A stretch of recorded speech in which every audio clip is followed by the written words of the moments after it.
Hi there and welcome to Startup Central. As the name suggests, it's a show dedicated to startups. It's what we talk about: entrepreneurship, disruption, anything to do with the new economy. It's going to be here on your favorite channel, ET Now, every weekday at sharp 6 p.m. Like all the stakeholders of the startup community that we get on the show, the team that puts the show together, the Startup Central team, thrives on constructive criticism. So keep writing into us to tell us how to take the show to the next level. Our email address right on top, suc@etnow.tv. It's been in the works for a while. The beta testing has been on, and Zomato is ready to roll out its brand new product, which is called Zomato Pay. The first hint of that we actually got when Zomato was going public, and Zomato Pay was being talked about in its draft red herring prospectus, saying it had applied with the requisite authorities, including the RBI, for permissions. So what is Zomato Pay going to be all about? Well, if we go to a restaurant, Zomato is going to say you can maybe upload the bill, pay through Zomato, maybe get a discount, maybe not get a discount. But what's very clear is that including Zomato and Swiggy are now going in not just for the food delivery business, but for the dining out business. We've already heard how restaurants have been looking to log out of Swiggy. Are we going to see something similar with Zomato? What is with this love-hate war between Zomato, Swiggy on one side and the restaurants on the other side? That and more is what I'm going to be discussing with my guests. You see them very often here on ET Now, and they're back for this discussion. Kabir Suri, who is currently the president of the NRAI, the association body of restaurants, as well as famous restaurateur Riaz Amlani, with many restaurants like Social, Anti-Social. Thank you, gentlemen, for joining us here. Kabir, you're the president of the NRAI, so I'm going to come to you first. We've heard how you all are upset with Swiggy for going out for the dining out business. Something similar going to play out with Zomato now? Nentar, thanks for having us on the show today. I think for us, the love-hate relationship, as you define it, is actually is gradually sort of mending its way. There is dialogue between NRAI, Zomato, and Swiggy individually, trying to sort of look at different areas that concern us.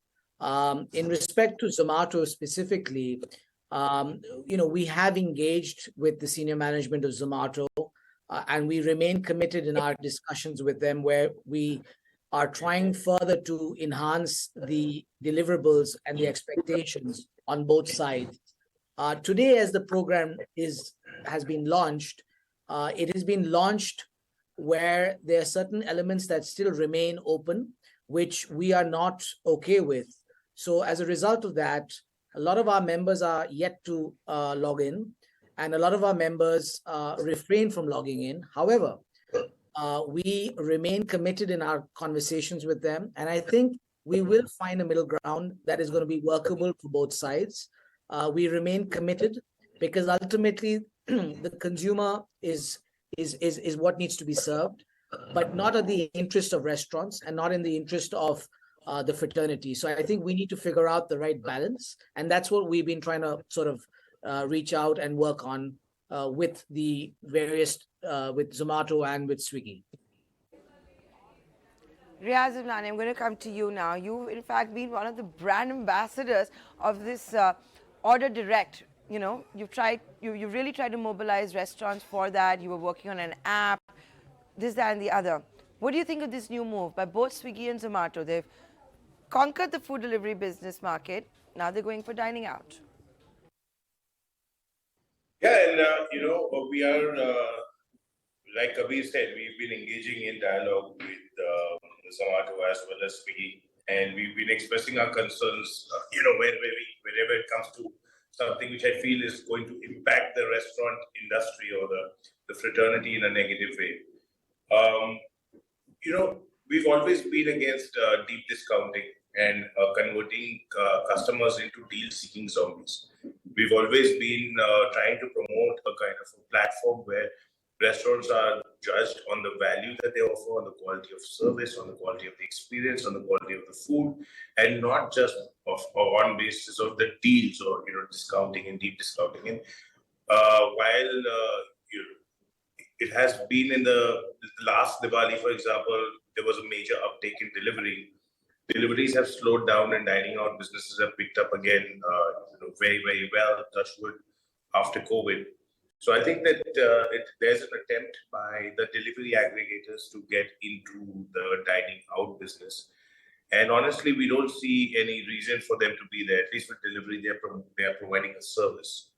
If they're dining out, they're just passing on discounts to customers for no good reason and hoping to get paid a commission on the back of a discount that the restaurant provides its customers. So it just does not make any sense for restaurants to log into such a device. They're literally robbing Peter to pay Paul for a small commission, and it just does not make any sense. And they really have no role to play in the dining out segment, and we will continue to oppose this. Okay, so as those conversations progress, Kabir, what's the status of those conversations? You're saying some are logging in, some are not logging into Zomato's new product. We've heard, in the past, how hundreds were looking to not be onboarded by on the Swiggy platform either. Where are the conversations? Now, with food delivery, what we've of course seen, our commissions can sometimes be as high as 40%. Both of you have been together on this very show in the past, saying how we're supposed to make money if Zomato, Swiggy are sometimes going to take commissions as high as 40%. So for the dining out, if you've learned from the previous mistakes, what's going to be an acceptable commission? Kabir. So like Riaz said, the thing is, the delivery business has always had two landlords. We have a cloud landlord, which is the aggregators, and we have an on-ground landlord, which is the actual brick and mortar on-ground landlord. Now, when you look at the dine-in business, which is what we're discussing, which is normally 70 to 80% of our total revenue streams, in that business, when we have external forces entering on the garb of providing new customers, however, not being able to define that. What we don't agree on is conversion of our existing customer base through a filter or funnel, and we end up paying for it, right? So that's problem one. Second problem is we don't want to sort of support the discounting of products that are basically restaurants in general. We cannot commoditize restaurants in that manner where, restaurants food is freshly made. It's not like you're selling retail products that are, the season is ending and you need to get rid of it, right? So that's one major concern. When it comes to where we are with them today, coming back to your original question, in the case of Swiggy, I think over 1,500 restaurants, branded restaurants have already logged off and remain logged off, and that momentum is actually growing. And we are engaged with them in regard to the Dine Out program, which is owned by Swiggy, on how to sort of structure it in a way which is beneficial for all parties concerned. Till that is not structured in a manner which is a win-win for all parties, there will remain an impasse. In regard to Zomato Pay, this newly launched product of theirs has obviously gone through version changes over time. As we know it in the past was Zomato Gold, then it became Zomato Pro, and today it's Zomato Pay. So it's gone through 3 evolutions in regard to the product offering. And the current product in itself still has issues that remain problematic to us. So till these issues are not resolved and not addressed completely, there will be, again, an impasse between the two sides. What do we see going forward? I think all parties concerned are looking at this seriously. I think, and I do want to give Zomato and Swiggy some due. They are putting some intent in discussing the matter. However, if the matter is not completely resolved, there remains a gap. And if that gap remains, then obviously we are unable to sort of support the program and be on the program with our products being available to the consumers. Now, if users are going to pay using the Swiggy Dine Out app or even Zomato Pay, when they dine out, Riaz, one of your apprehensions is that they may force restaurateurs to do discounting. Now, as we all know, there's a funding winter. Zomato is now a publicly listed company. It just can't throw away money for deep discounting. Shareholders won't stand for it. Swiggy is cognizant of the funding winter, may try to put on a bit of pressure. So isn't it actually banks that are now discounting, indulging in the discounting to, give a spring to consumerism? And shouldn't that be okay with you folks, Riaz? Well, in some cases, it is true that banks are providing the cashback, especially for the credit card users, as an incentive for them to go on and as a reward for loyalty. But in the case of Swiggy Pay and Zomato Pay, it is an all-out. The restaurant is supposed to provide a discount. The customer, to avail the discount, has to use either a Swiggy Pay or a Zomato Pay, and then they will charge a commission for it. And it is a restaurant at the end of the day that's landed up is going to land up paying. And what we have seen in this kind of behavior in the past is that these websites, these discount aggregated websites, do not bring in new customers. All they're really doing is whichever the customer is coming in goes online and looks for the best offers inside the restaurant he's sitting in, and then wants to have the discount. So really, it's not creating any brand loyalty. It's not bringing additional business. All you're really doing is you're giving away a discount consistently, and then you have to pay Zomato and Swiggy a commission for it. We've already seen what kind of monsters that these things can become if left unchecked. And clearly, we are in absolutely no mood to encourage this kind of behavior because it's of zero advantage. They're not bringing in any additional business. All they're really doing is they're taking business away from one restaurant and then giving it to another restaurant. If the customer is the brand agnostic, is just looking for a deal, you're just going to take business away from one restaurant and give it to another. And then at some day, you're going to take that customer away from that restaurant and then give it to another guy. So this business model just doesn't make any sense. It's nothing short of a Ponzi scheme. So Kabir, if I can come back to you, so we've got Riaz's views. A, if banks are subsidizing consumers, everybody should be happy, right? I don't know. You tell us that. And the second thing, now the other problem that folks like you, Riaz, restaurant bodies have had with Zomato, Swiggy is you don't know your customer. The data masking issue. Is that up for negotiations? Because you don't know when a customer likes your food, complains about your food, compliments your food, appreciates your food. You don't get any of that data. Coming back to what Riaz was saying, we fundamentally today remain committed in making sure that we are basically solving, what is Zomato and Swiggy solving? What are they solving when they come into the in-dining business? Are they providing new customers? That's question one. It's very hard for us to tell if they are providing new customers. In our understanding, they're not. Second is coming back to, banks discounting, coming back to your original question again. I don't think we don't have a problem with, funneling discounts through banks if they're paying for it. Our problem is us paying for it, A. And second is discounting the product in general. If it's loyalty for the credit card companies, for their, customer base, all that is sort of additional streams of revenue coming in, that's fine. The third is in regard to Zomato and Swiggy in their current avatar in respect to their product. I think for us, what is becoming more and more problematic is the fact that data masking in regard to in-dining is available, but data masking in regard to delivery is not available, right? So a part of our issues are delivery, we have no idea who the customer is.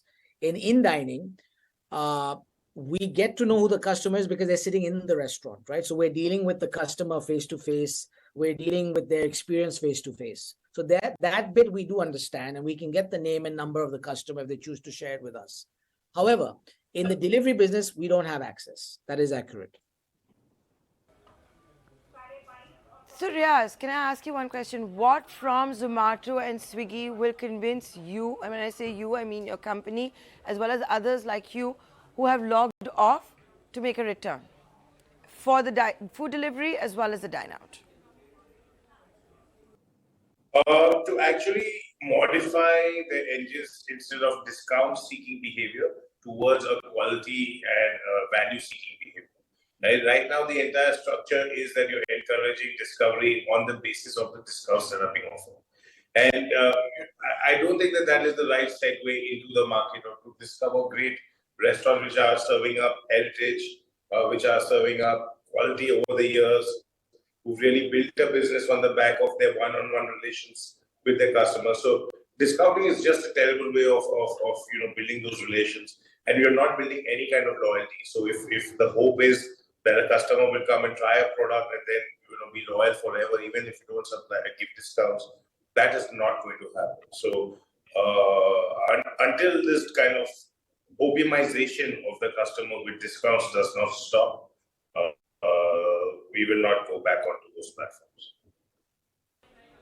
Okay, so let's see how all of this pans out, whether Zomato, Swiggy, and the restaurants together are able to arrive at a decision which all of them, which is the most appeasing one and won't result in maximum number of logouts. You can't keep everyone happy.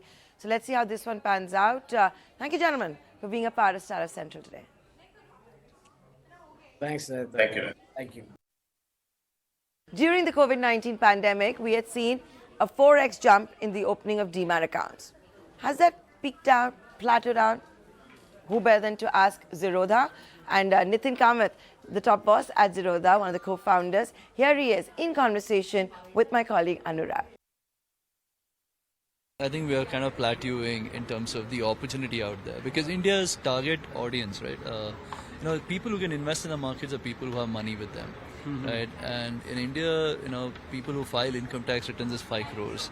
Now, even if you assume there are another 10 crore Indians who potentially can invest, it's still the number is 15 crores. So if you're already at 10 crores, I think it's very hard to grow at the speed at which we grew in the last 2-3 years. It's going to be very hard. So sir, you've been known for your innovation and offering to the customer. So what kind of new offerings or new innovation we'll see going ahead, sir?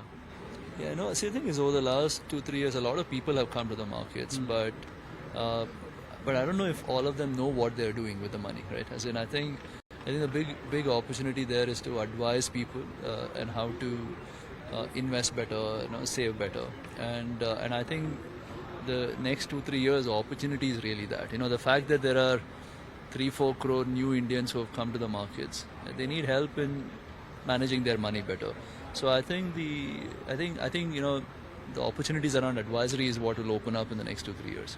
So you will also become a part of that because you just said that you are offering a plain vanilla solution. No other things is there. So you will get into that, or the solution will be plain vanilla only? No, see, the thing is, it's not really plain vanilla.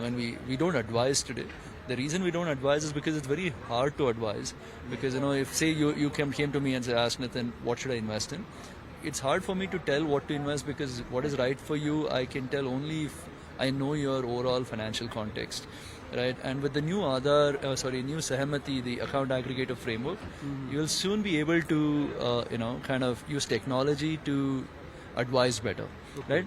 So for example, you came to me and you said, Nathan, I want you to advise me, and I'll say click on this button. You click on this button, I take all your financial data, and then I'll be able to build you a good portfolio or good advisory here, so because advisory, this account aggregator framework is there, I think, advisory will become easier, and can be technology first kind of a business. So and hence I think, that the opportunity exists. Venturize. It's a global startup challenge launched by the state government of Karnataka that in fact coincided with that big event, Invest Karnataka, the Global Investors Meet. It was here at Venturize that startups, founders around the world were told to send in applications to showcase their product, particularly in 2 sectors, sustainability as well as manufacturing. More than 1,000 applications were received. After that, a grand jury selected the top 10. We'll see a top 3 and then, of course, an ultimate winner. The prize winnings are in excess of $100,000, but there's more than money at stake here. Networking opportunities, mentoring opportunities as well. And with that, I'm going to now introduce one of the startups and founders that did make it to the top 10. Joining us now is Snehendu Mondal, the CEO of Mendel Ventures, made to the top 10 at Venturize. Welcome to ET Now. Welcome to Startup Central. Let's begin by first you telling us a little bit about yourself, your startup, the problem that you're solving. Sure, and thank you for inviting me to this platform. See, why I have left my corporate job and plunged myself into the challenging environment of entrepreneurship is that we are actually building a bigger vision. Primarily, my entire experience goes with manufacturing. And even if right now also, the manufacturing industries has advanced technologically so much. There are some challenges that needs to be overcome if we really want to push ourselves as a species. So what we are essentially trying to do, every manufacturing industries has a tons of machines, and not every machine is a robot. Majority of that machines are still being operated through human operators. What we are trying to do is converting those human operated machines into self-intelligent ones. Does that mean that the human operator will lose his or her job? Absolutely not. There will be a transition in the job role. Right now, what the human operator is doing, the machine will do it by its own. The job of human operator will get transferred to designing solutions for the machine so that the machine itself can perform in a much efficient manner. So rather than physical work, we will be shifting ourselves to an intelligent species. How would you define your product? Like I said, the problem that you're solving. In a single line, I would define as we are enabling the machines to act. How does it feel making the top 10 of Venturize? It's a global startup challenge. More than 1,000 applications were received. You are in the top 10. That definitely feels good. That definitely feels good. You know, entrepreneur has to go through a lot. And this kind of event actually validates the effort and the risk what the entrepreneur has taken in building his venture or his company. That definitely feels good. What kind of opportunities are you seeking or do you think are going to open up post this event? And of course, the Karnataka government's mission of Build for the World. Absolutely. See, the problem statement which we are working with right now has a international angle. That is actually we are building technology for the world. Right now, the technology what we are building, which will enable traditional machines to get converted into intelligent ones. Now, manufacturing industry you will find everywhere in the world, in every country in the world. And this is a bigger problem statement that we are working with. We are planning to expand our operations to other countries with the help of this kind of platform where we can meet global clients, global investor, and to that extent, I'm very much thankful to the government of Karnataka. Now, Karnataka is not called the Silicon Valley this side of the world, right? Bengaluru, the startup capital of India. Can you share with us the state government's ecosystem that it provides, the framework that it provides, how it has helped? In that, first of all, the main opportunity, some of my manufacturing clients, they are from Karnataka. So that would be the first opportunity that came to us. And also the, funding ecosystem, the entire startup ecosystem that Karnataka has built, it is going to help me in a longer run, and it is helping me today as of now, whether in terms of acquiring new customers, whether in terms of raising capital in everything. What kind of support have you received from your team for this?